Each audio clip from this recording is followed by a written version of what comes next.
ये मार्कंडेय धाम का क्या महत्व है साहब? मार्कंडे धाम साहब, ये मार्कंडे ऋषि थे, पुराने जमाने के संत थे ये। हाँ मार्कंडे ऋषि हाँ। जो काशी विश्वनाथ के सेवा करते थे, पूजा पाठ करते थे। अच्छा। वहाँ से इनकी एक कहानी ऐसा बनती है कि वहाँ पे एक वेश्या, जो वहाँ पे धान मंडी है बनारस में, वहाँ की एक वेश्या, बुजुर्ग वेश्या किसी संत से पूछी कि महात्मा अब हमारे को बहुत टाइम हो गया, ये सब गलत काम करते हैं, कुछ ऐसा काम बताइए जिससे मेरा उद्धार हो जाए। तो उस महात्मा ने कहा, कौन है भाई तू? कहे मैं फला के वेश्या हूँ। तो उसने कहा, कुछ नहीं, तू तो सुबह उठ के भोलेनाथ पे, काशी विश्वनाथ पे जल चढ़ा, तेरा कल्याण हो जाएगा। बस उसी दिन से उसने ठान ली। सुबह उठते ही 3 बजे ही वो नहा धो करके काशी विश्वनाथ पे जल चढ़ाने लगी, घंटा बजा करके जल चढ़ाने लगी। मार्कंडे ऋषि उठते उससे पहले देखते कि भाई ये मेरे से पहले कौन भगत आ गया जो भोलेनाथ का सेवा कर रहा है भाई मेरे से पहले। 1 2 दिन, तीसरे दिन मार्कंडे ऋषि उसको, वेश्या को रोका और पूछा, देवी तुम कौन हो? तो उसने कही, मैं वेश्या हूँ और मेरे को ऐसे ऐसे किसी ने कहा जो मैं जल चढ़ाती हूँ। फिर मार्कंडे ऋषि कुछ नहीं बोले, वहाँ से अपना जली कमंडल उठाए और पैदल चल दिए, पचकोसी होते हुए, चंद्रावटी, चौबेपुर होते हुए। जब वहाँ से काशी छोड़े मार्कंडे ऋषि तो भोलेनाथ पार्वती जी हिमालय में, वहाँ उनका आसन हिलने लग गया।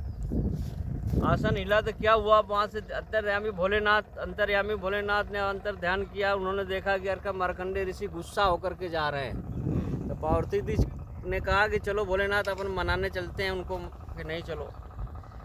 जब तक भोलेनाथ और पार्वती जी आते, और जब तक मार्कंडे ऋषि वहाँ से छोड़ चुके थे और कैथी संगम पे आ चुके थे वो।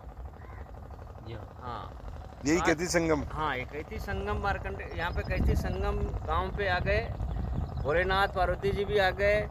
मार्कंडे ऋषि को कहने लगे कि चलो अब आज से वेश्या नहीं आएगी, तुम्हारे वहाँ का पूरा काशी विश्वनाथ तुम्हारे नाम लिख देते हैं, हम ये कर देते हैं। मार्कंडे ऋषि माने नहीं और भोलेनाथ का टांग पकड़ के बैठ गए, कहने हम जाएंगे काशी, न तुमको जाने देंगे, तुम यहीं रहोगे। बड़ी समस्या हुई, भोलेनाथ छोड़े ही नहीं। फिर समझाया गया कि भाई ये तो पूरे विश्व के देखना है कि हम कुछ नहीं। तो उन्होंने कहा कुछ नहीं चाहिए, मेरा नाम यहाँ पे आपका होना चाहिए।